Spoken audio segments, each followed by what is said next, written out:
एक छोटे से गांव में आयशा नाम की एक युवा महिला रहती थी। वह अपनी दयालुता के लिए जानी जाती थी, लेकिन आत्मसंदेह उसके जीवन में अक्सर बाधा डालता था।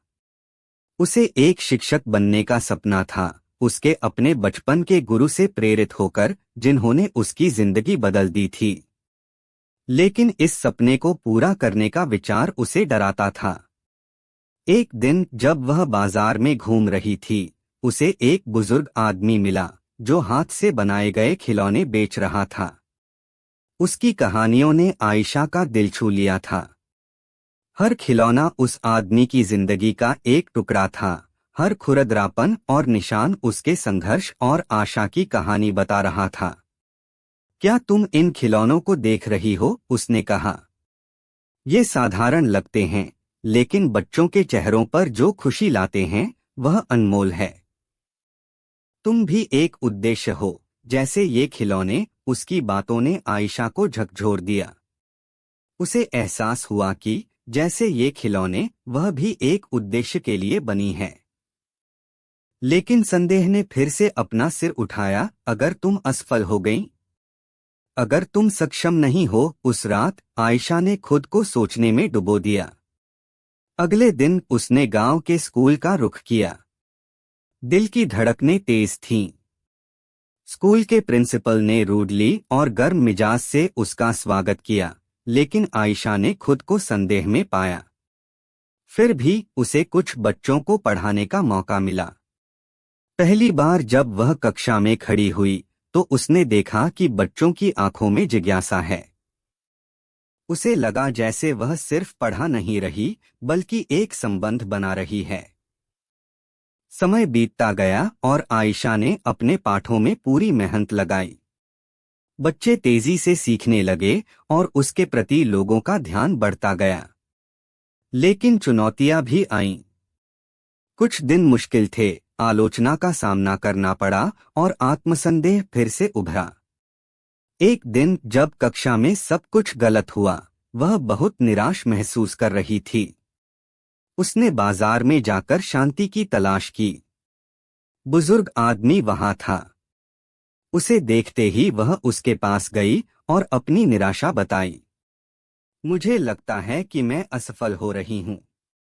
शायद मैं शिक्षक बनने के लिए नहीं बनी हूँ, आयशा ने कहा।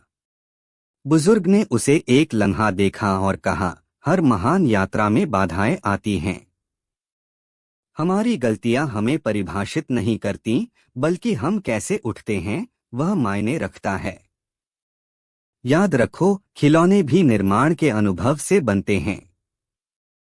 तुम्हारे अनुभव अच्छे या बुरे तुम्हें आकार देंगे। उसकी बातें आयशा के दिल में एक आग जगा गईं। उसने महसूस किया कि हर कठिनाई एक सबक है और हर संदेह बढ़ने का एक मौका। वह कक्षा में वापस लौटी, नई ऊर्जा के साथ, अपनी गलतियों को गले लगाने के लिए तैयार। महीनों के दौरान आयशा ने न केवल अपने शिक्षण शैली को बदला, बल्कि अपने जीवन के प्रति दृष्टिकोण को भी। उसने अपने छात्रों को भी अपने संघर्षों को गले लगाने के लिए प्रेरित किया। बच्चों ने शानदार प्रगति की और आयशा ने कभी न सोची गई संतोष को पाया। एक दिन जब वह स्कूल के बाद घर लौट रही थी, उसने देखा कि बुजुर्ग आदमी पेड़ के नीचे बैठा है। उसे देखकर आयशा उसके पास गई और धन्यवाद कहा।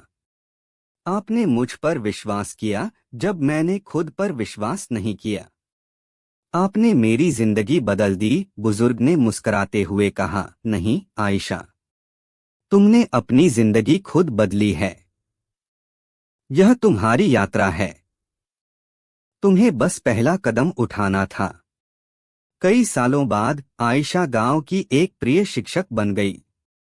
उसने अनगिनत बच्चों को प्रेरित किया, जैसे उसके गुरु ने उसे किया था। जब भी वह चुनौतियों का सामना करती, वह बुजुर्ग आदमी की बातें याद करती और अपने छात्रों को भी प्रेरित करती।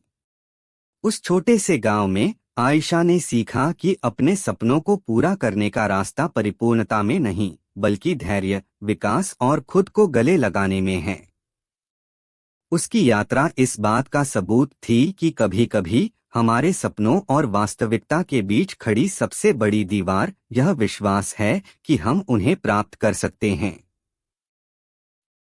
तो यहीं पर हमारी ये वीडियो समाप्त होती है। मैं उम्मीद करता हूँ कि आपको ये वीडियो पसंद आई होंगी। यदि हाँ तो कृपया इस वीडियो को लाइक कीजिए और हो सके तो शेयर भी कर दीजिए। और ऐसी ही वीडियोस देखने के लिए कृपया हमारे इस यूट्यूब चैनल को सब्सक्राइब भी कर दीजिए। और हम आप सबको केवल सब्सक्राइबर ही नहीं बल्कि अपने इस यूट्यूब परिवार का सदस्य मानते हैं। और हमारे YouTube परिवार का सदस्य बनने के लिए आपका बहुत बहुत धन्यवाद। और अगर आपने अभी तक चैनल को सब्सक्राइब नहीं किया है तो प्लीज कर लीजिए। तो आज की वीडियो बस यही तक थी और अब मिलते हैं अपनी नेक्स्ट वीडियो में। इस वीडियो को पूरा देखने के लिए आपका धन्यवाद।